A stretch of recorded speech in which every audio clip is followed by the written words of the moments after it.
লালমনিরহাটের আদিতমারীতে বাসরঘর থেকে টাকা ও স্বর্ণালংকার নিয়ে পালিয়েছে রুমানা খাতুন নামে এক নববধূ। শুক্রবার সন্ধ্যায় আদিতমারী থানায় লিখিত অভিযোগ দায়ের করেছেন ভুক্তভোগীর স্বামী হোসেন আলী। হোসেন আলী জেলার আদিতমারী উপজেলার তালুক পলাশী গ্রামের খিজির মামুদের ছেলে। নববধূ রুমানা খাতুন একই উপজেলার সাপটিবাড়ি এলাকার এনসার আলীর মেয়ে। অভিযোগ সূত্রে জানা গেছে, 1 বছর আগে প্রথম স্ত্রীর সঙ্গে বিচ্ছেদ হওয়ার দ্বিতীয় বিয়ের প্রস্তুতি নেন কৃষক হোসেন আলী। ঘটক জুবাইদুল ইসলাম ও রবিউল ইসলাম বিয়ে দেওয়ার কথা বলে বুধবার হোসেন আলীকে লালমনিরহাট শহরে নিয়ে যান। সেখানে পাত্রী হিসেবে স্বামী পরিত্যক্তা রুমানা খাতুন নামে একজনকে দেখালে তার পছন্দ হয় এবং তাৎক্ষণিক তাদের কাজী আমজাদ হোসেনের নিকাহ রেজিস্ট্রি অফিসে নিয়ে 1 লাখ টাকা দেনমোহরে বিয়ে দেন। বিয়ের পর নববধূ রুমানাকে নিয়ে রাতে বাড়িতে ফিরতে চাইলে তাদের সঙ্গে ঘটক জুবাইদুলের মেয়েকেও পাঠানো হয়। পরদিন সকালে স্বামী হোসেন আলীর ঘরে থাকা তামাক বিক্রির 1,35,000 টাকা ও 1.5 ভরি স্বর্ণালংকার নিয়ে ঘটকের মেয়ে সহ নববধূ পালিয়ে যায়। পরে নববধূর মোবাইল ফোন বন্ধ থাকায় সন্দেহ হয় বর হোসেন আলীর। পরে খোঁজ নিয়ে জানতে পারে ঘরে গচ্ছিত থাকা টাকা ও স্বর্ণালংকার নেই। ঘটনার পর ঘটকের কাছে গেলে তিনি কোনো পদক্ষেপ নেননি। বিয়ের নকল চাইতে গেলে নিকাহ রেজিস্ট্রার কাজী আমজাদ হোসেন সরকার বিয়ের কথা অস্বীকার করেন। বর হোসেন আলী বুঝতে পারেন টাকা ও স্বর্ণালংকার লুট করতেই এই চোর সিন্ডিকেট বিয়ের নাটক তৈরি করেন।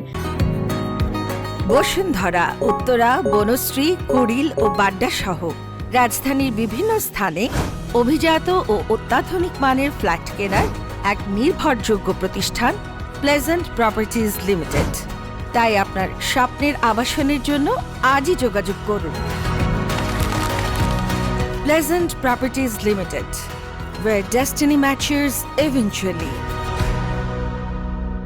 অবশেষে টাকা ও স্বর্ণালংকার উদ্ধার করতে নিকাহ রেজিস্ট্রার ও নববধূ রোমানা সহ 4 জনের বিরুদ্ধে শুক্রবার বিকেলে আদিতমারী থানায় লিখিত অভিযোগ করেন বর হোসেন আলী। অভিযুক্তরা হলেন নববধূ রোমানা খাতুন, বিয়ের ঘটক একই এলাকার তালুক পলাশী গ্রামের জুবাইদুল ইসলাম, রবিউল ইসলাম ও লালমনিরহাট পৌরসভার নিকাহ রেজিস্ট্রার কাজী আমজাদ হোসেন সরকার। বর হোসেন আলী জানান, অভিযুক্তরা জানত বাড়িতে তামাক বিক্রির টাকা ও স্বর্ণালংকার ছিল। চুরি করতে তারা বিয়ের নাটক তৈরি করে আমার বাড়িতে স্ত্রী হিসেবে পাঠায় রুমানা ও ঘটকের মেয়েকে। বিয়ে দেওয়ার বকশিশ হিসেবে ঘটক জুবাইদুলকে টাকাও দিয়েছে 10,000।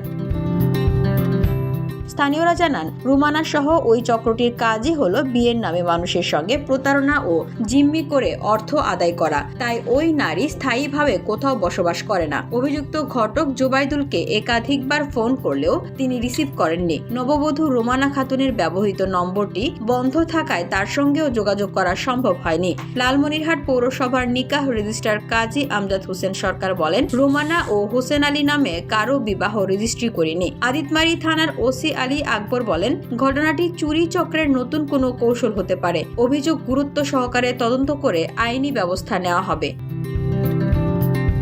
VOD Bangla news desk.